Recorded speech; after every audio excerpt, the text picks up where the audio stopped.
गंजाम जिला अंतर्गत हिंजिली ब्लॉकर दुर्बंध ग्राम पंचायतर दुर्बंध ग्रामर स्वर्गत लोकनाथ साहू तांको धर्मपत्नी लक्ष्मी साहू सुपुत्र कृष्णचंद्र साहू दीर्घ दिन हेब किडनी रोगरे पीड़ित होई वर्तमान भुवनेश्वर स्थित अमरी हॉस्पिटल रे चिकित्सित हेउछि। तांकर दुईटियाक किडनी फेलर हेइथिबारु तांको मा लक्ष्मी साहू तांकर गोटिए किडनी देइछंती। कृष्ण साहूको पाई अर्थ साजिछि बाधक बीएसके कार्ड रे थिबा समस्त अर्थ राशि शेष होई मा धार कराज करी प्राय 17 लाख टंका खर्च करि सारिलेनी। कृष्णको पाई बहुत लोक सहयोगर हाथ बढ़ाइछंती। प्रशासन बा सरकारको एथिप्रति दृष्टि आकर्षण होई पारिले से संपूर्ण सुस्थ होई पारिबे बोली आशा और विश्वास।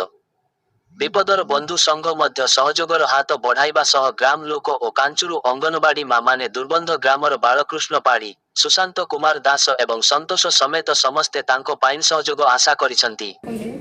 26 तारीख जुलाई 26 ट्रांसप्लांट हेलानी 24 रे एडमिशन है